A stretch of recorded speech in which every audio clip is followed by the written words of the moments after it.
that if we keep interest rates higher for longer, these bonds that yield, sort of 1 or 2% are going to be reissued at 300 basis points or more higher interest rates.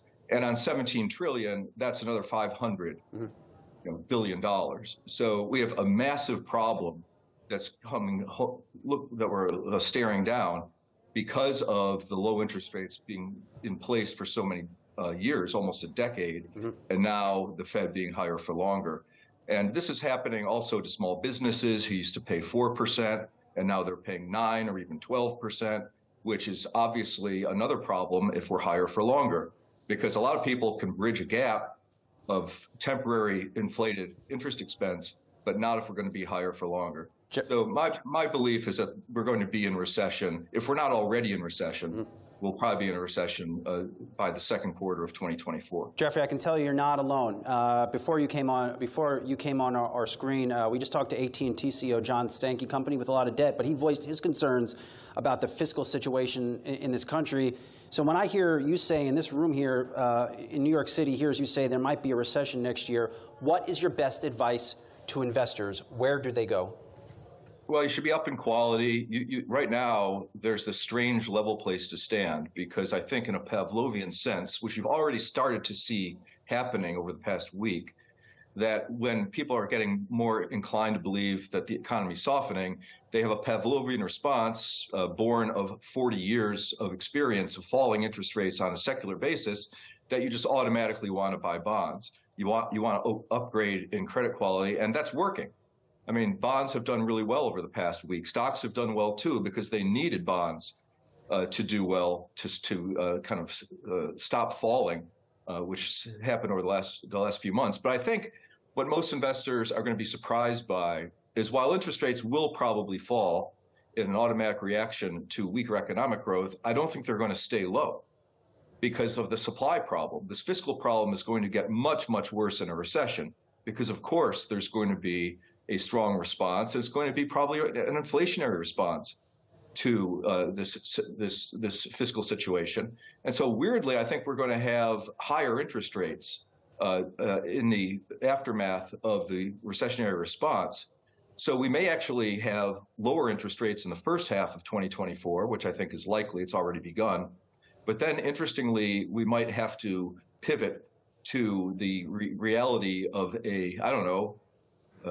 debt to GDP, which is now running at 6 to 8%, which is already incredibly high, given the idea that people think the economy is pretty decent. We could easily see the deficit go to 9% of GDP. And when you start to look at the arithmetic of all of this, it's really rather troubling. I mean, like I said, 36% of the debt rolls off, half of the debt rolls off for the next 36 months. But what if the deficit is 9% of GDP? And what if interest rates are at 6% instead of at 3%, which is the average yield on the entire Treasury debt? Stuff that's rolling off in the next 36 months probably has a lower interest rate than the 3% average across the curve. But you can just start to see what's going to happen to the interest expense. And in 5 years, let's just say we go higher for longer and we have a 6% interest rate and we have 9% of deficits per GDP. Amazingly, by 2028, using the CBO's own assumptions, which are probably overly optimistic, 50% of all tax receipts would be going to debt payments, which of course is an impossibility given that 70% of the budget is mandatory spending. You can't have half of it going to interest rate expense. So this is really, we're really getting to that moment that we've all been, us old timers have been talking about for decades. It used to be, when I was maybe 10 years into this business, it used to be, well, we all know that we're on an unsustainable path, but it's really going to hit the fan in about 2050. And then all of a sudden it was 2040, and now the CBO themselves and the Social Security trustees themselves acknowledge that they're out of money in about 7 years. We've all been, and that's assuming no recession. Old timers have been talking about we're basically at that moment where it's not our grandchildren's problem. It's not 10 years into this business. It used to be, well, we all know that we're on an unsustainable path. Investors have been but it's really trained to think they understand 50 is a secularly falling interest rate regime, because even if you've been around for 40 years like me, you've broadly experienced falling interest rates, and oftentimes of some significance. And our entire economy is based on debt. And one thing that investors think they know is how relationships hold. When you're in recessions, interest rates fall. When companies get stressed, they're able to refinance because you're in a secular falling interest rate environment. But you're not anymore. Yeah. Interest rates are not falling anymore on a secular basis. They actually bottomed out between 2016 and around 2020. And what will happen if you can't refinance and you would go into recession and interest rates aren't down, but they're up? I mean, these are things that people have to open their mind to. It's almost like a metaphor that is already happening in real time for the housing market.